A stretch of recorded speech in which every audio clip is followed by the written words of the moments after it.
علیکم ملګرو. صدام حسین شباب یم. یو ځل بیا د یو نوي کلام سره ستاسو مخې ته یم. په پېښور پوهنتون کې ناست یو، په پټیر اے پي پارک کې ارسلان شاه هم را سره ناست دی. مازدیګری هم و، څه یخه هوا هم لګېده، ډېر ښکلی موسم و، باران هم راښکې کېدو والا دی. خو ما چې یو کلام د تاسو ته وړاندې کړم، چونکې ډېر ټایم هغه شان هغه کلامونه زر مخې ته نه راځي. د هغې وجه دا ده چې مصروفیات لږ ډېر سی وای. خو ارسلان بهی د کلام نه مخکې یو ټپهیزه ده، وایي ښه د جرګو او کار سړی ومه، ښه د جرګو او کار سړی ومه، او د پښتنو د لار سړی ومه، په قوم اوچت د سر سړی ومه، وایي د ازمرو د ښکار سړی ومه، په تا مین شوم ګیدړان مې ځغلوینه. یوه بله ټپهیزه ده، وایي په څه د یو بل نه جدا شو. یوه بله ټپهیزه ده، وایي په څه د یو بل نه جدا شو، داسې په نه څه په جړا شو، خدای خبر بیا به کله راشو، وایي جانانه راش چې پخلا شو، زما او ستا څوک دی چې به مونږ پخلا کوي نه. او یو کلام دی مطلارز ده، وایي زړه مې ټکور غوندې نیولی دی، اوس یار نه غواړي. زړه مې ټکور غوندې نیولی دی، اوس یار نه غواړي، او هغه بې رحمه بې وفا هغه دیلدار نه غواړي. زړه مې ټکور غوندې نیولی دی، اوس یار نه غواړي، او هغه بې رحمه بې وفا هغه دیلدار نه غواړي.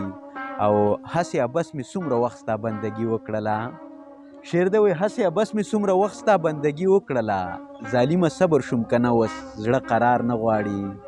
او مخکې شعر دی، وایي غریبان جاړي ستا په در کې ربه وږي ناست وي، غریبان جاړي ستا په در کې ربه وږي ناست وي، رحم پې لږ وکړې خالقه دوی ګلزار نه غواړي. او مخکې شعر دی، وایي دا کائنات په یو کون لپشته کړي دي ټول، دا کائنات په یو کون لپشته کړي دي ټول، په ډېرو غوښتو خوشحالیږي خو انکار نه غواړي. او مقطع ده، وایي زما د سپین مخ ګلابي پړقا زغملی نشي، زما د سپین مخ ګلابي پړقا زغملی نشي، شباب د هر وخت راځي دیدن په جار نه غواړي. ډېره مننه ملګرو، دا یو کلام و چې ما تاسو ته وړاندې کو، چونکې ډېر په تیزۍ کې و، باران هم راښکې کېدو والا دی. خو زما کوشش دا وي چې داسې ستاسو سره موږ انګیج پاتې شو، موږ ستاسو سره په سوشل میډیا مخې ته راشو، کله کلام واورو.